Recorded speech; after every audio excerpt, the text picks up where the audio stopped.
This is a Fox 5 and Hot 97 special edition of Street Soldiers, 50 Years of Hip Hop with Lisa Evers. I'm so glad you're joining us for this episode of Street Soldiers on hip-hop's Bronx roots. I'm your host, Lisa Evers. We are celebrating 5 decades of hip-hop and its growth from the most under-resourced communities in the United States to where it is now, one of the most popular music genres in the world. It's also a vibrant international culture and a multi-billion-dollar global industry that's creating life-changing opportunities for many. You can debate about who the greatest hip-hop artists are, but there's no debate about where it all started. In the Bronx, in an era when predominantly black and brown urban communities were neglected, and young people had to find their own creative outlets. It captivated a Bronx teen who became an electrifying DJ and entertainer known as Kid Capri. It was the voice of the street. It was something brand new. It was like a hobby at first. We didn't see no money in it. You know what I'm saying? We were just having fun.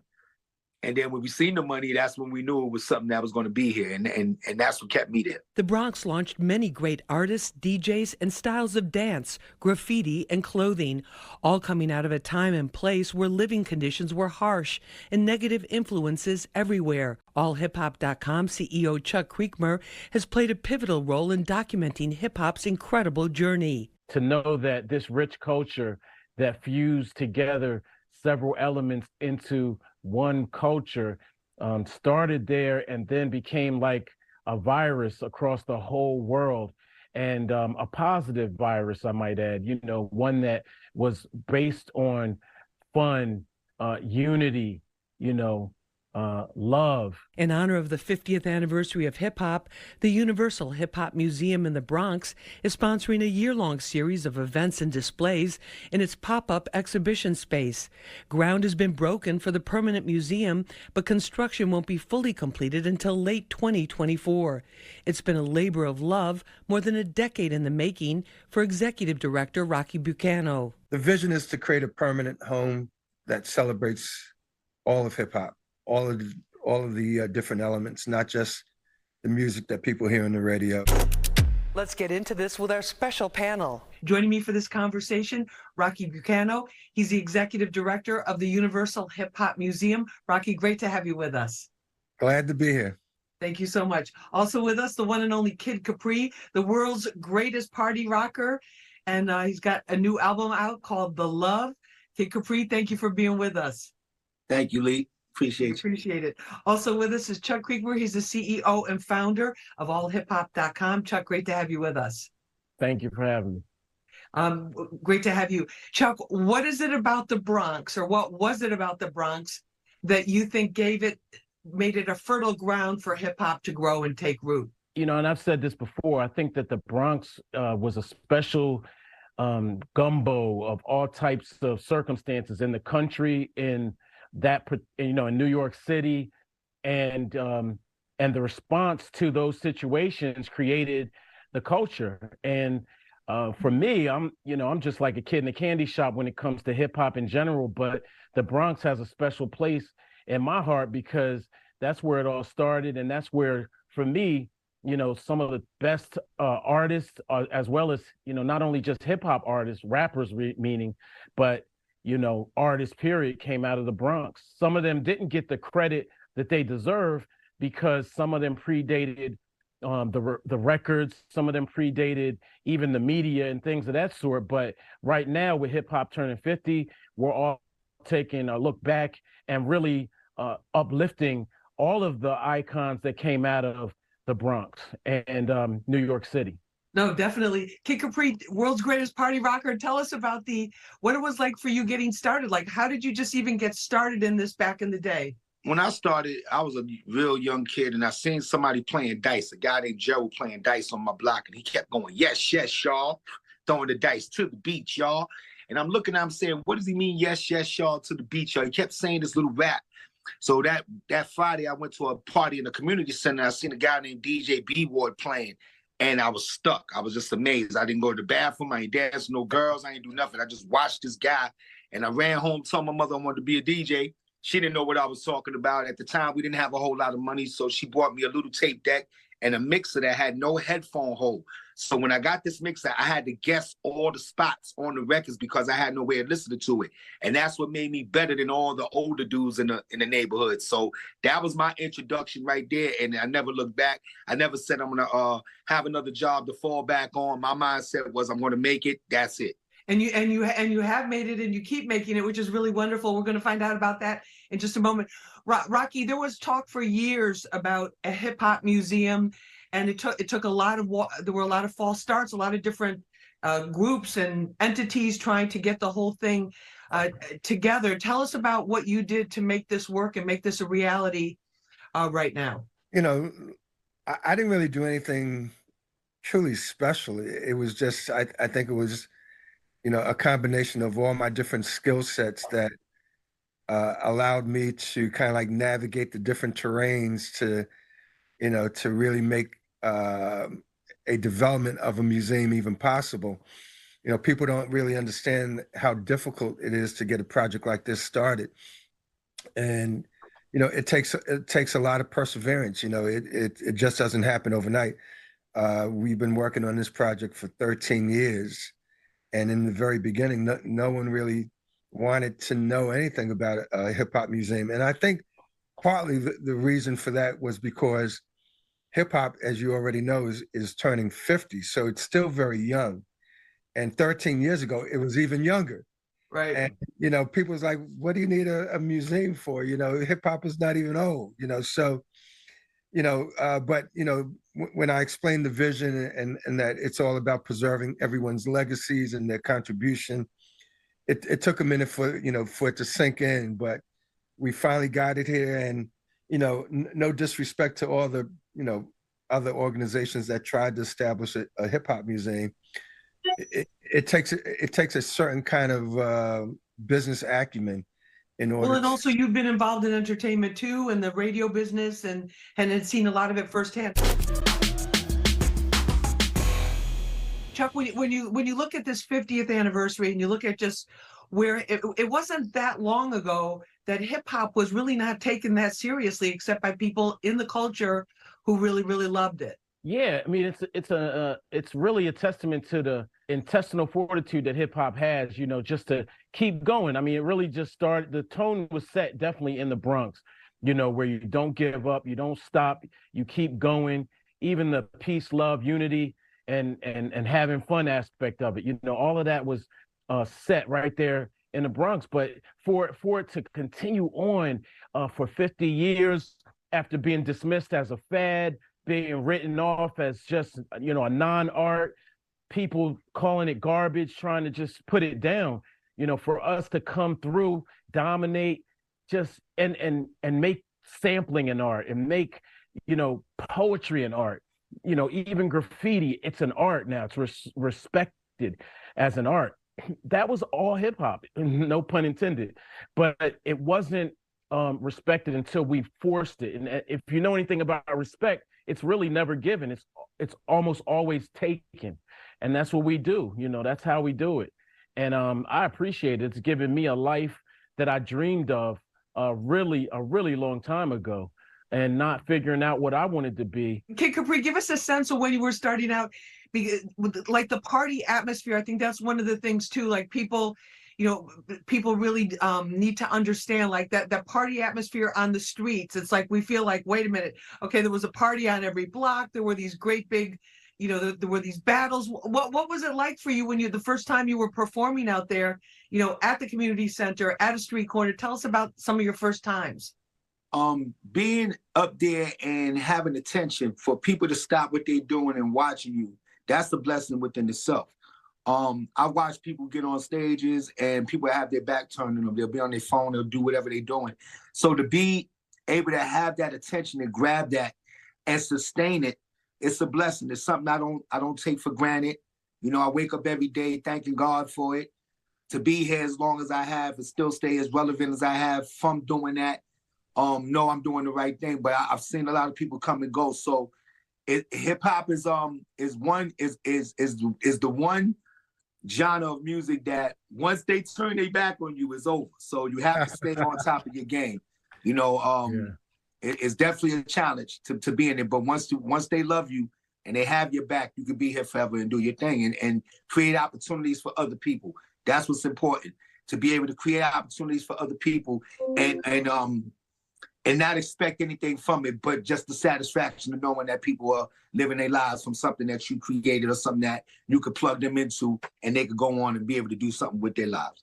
Rocky, in terms of the museum, give us a sense of where it's at, because I know there's exhibits open, but the official, actual permanent building is not open yet. Is that right?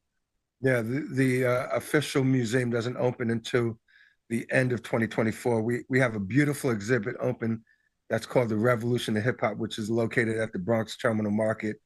And it's a sneak preview of what's to come at the future museum. So people are very excited. You know, we get people from all around the world that come visit just this temporary space.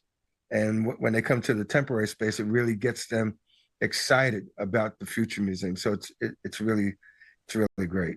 Kid Capri, what are there things that you see going on in hip hop now that have surprised you as it's evolved and there's so many interpretations of it? Yeah, I mean, you know, listen, things are going to change. Things are going to change. You either move with the change, you don't move with the change, you get stuck with the change. You like the change or don't like it, but it's going to change. And, you know, I can't say I'm going to agree with everything. But, you know, I didn't agree with everything 20 years ago. I didn't agree with everything 30 years ago. So, but that's what it's about. It's about balance. It's about, you know, you're not going to like everything in everything anyway. So it's the same thing as you put an album out. People are going to like certain songs more than they like the others. It's, you know, so with hip hop, it's diverse. You have aggressive people. You have people that, you know, they're trying to make it. And, you know, it's the street. You know what I'm saying? It's the street. And it comes from the streets, so you never know what to expect in it. But when something catches on, that's great. It goes in, and it's a great thing for a lot of people. It creates opportunities for a lot of people. So, yeah, I like to see what's going on now. And like I said, I agree with a lot of things, and certain things I don't. But who am I to judge? Rocky, what about, tell us about, as you've been in this whole process, this more than a decade-long process of putting the museum together, the power of hip hop to bring people together, because I think that's one of the greatest things about it too, aside from the music itself. Well, I'm fortunate because I've seen hip hop from the very beginning all the way to where it is today. You know, so I've seen everyone from Kool Herc to A Boogie and the Hoodie. You know what I'm saying? So, you know, the power hasn't changed. As Kid Capri says, it's infectious. You know, it's a youth movement. You know, it's music that was created by Black and brown teenagers. It continues to be created by Black and brown teenagers, and yes, other people as well, Asians and Caucasians and people from Pakistan and South America and Mexico. Everybody has embraced hip hop all around the world. So, you know, as long as the roots of hip hop remain true to the streets that it came from, it's always going to be around for generations to come. Chuck, what about that, the street credibility? Because we always hear arguments about that. That person's a studio gangster. They don't have any street cred. Do you think that's as much a part of an artist persona now as it was back in the day, in the early days? Shoot, that's a loaded question. I think it's important. It's definitely It's not the first one you've had. Yeah. It's I mean, phew. It's more important now than ever, I think, unfortunately. And I say that unfortunately, right? Because a lot of these kids that are coming out are being challenged and forced to prove how gangster they really are. I think back in the day, if somebody said it and they looked right, you believed it. You know what I mean? And they might have been official, you know what I'm saying? But I don't think when KRS-One made his first album, he had to go kill somebody to show he was criminal minded or whatever you want to call it. You know what I mean? So there's a lot of rappers now that are going into the system. They're actually, you know, guilty of doing things that once was just spoken on record. And we kind of have to maybe remind kids that, you know, it was started to get you out of the streets. It was started to get you out of the system. It was started to give you an opportunity when there wasn't an opportunity.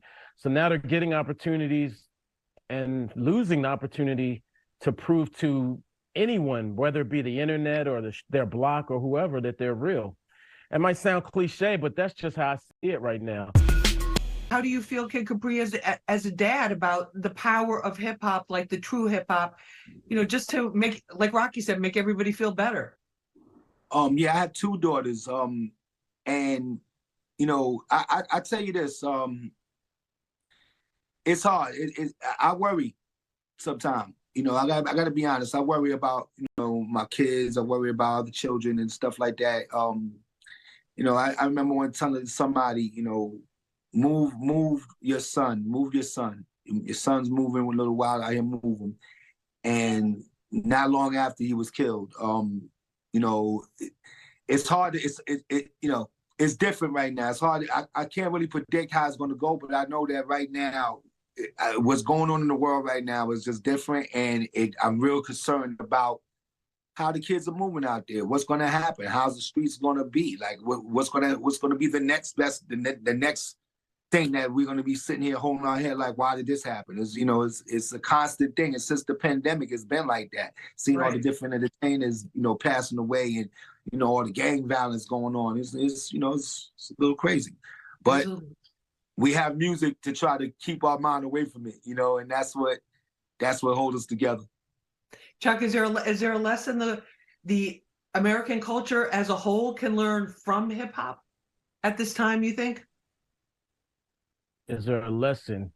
I think you got to learn to respect people a little better, a little more. Right. I think that's probably the underlying theme. Basic, but kind of missing, right? You got to deal with us, you know what I mean, like it or not. And people of color have gone through a lot in this country, and yeah, I mean, I think respect is the only thing, because I remember, when they were going hard at hip hop, and man, my heroes were strong, the ones that I looked up to, like Ice-T, Chuck D, and many others, Run DMC, those guys were strong, and women too, Queen Latifah, Moni Love, right. and people like that. Shantae. Yeah, they were built for this, and they really put the culture on their shoulders in a way that a lot of people don't really want to assume that responsibility. So respect is everything. I remember Run DMC screaming, but give us respect, and then it would be like boom, and then the beat hit. And so we still here for our respect. And I think on the business side, it's time for us to begin to make the inroads and start to take control and do it on that side. Artistry, I mean, we got that kind of sewn up right now. I think the business and the other things, we have to make the moves, the real moves. Rocky, then I want to end on a positive note here. The other thing too that I think as we look from a historical, I'm saying this as a journalist, like looking at this from a historical perspective too. All of this tremendous movement came out of communities that were basically written off by the officials. Like if you called 911, no one came. You know what I'm saying? It's like if you were a victim of a crime, the school, like the entire infrastructure of the community, and yet this irrepressible energy and creativity in these predominantly black and brown communities, just the youth came together and made it happen. So I'm sure I'm looking forward to seeing what you do with the museum in terms of getting that part of the message out as well. And thank you for being with us. Thank you. And I just want to say this as a carrot on this discussion. Think about the previous administrations here in New York City.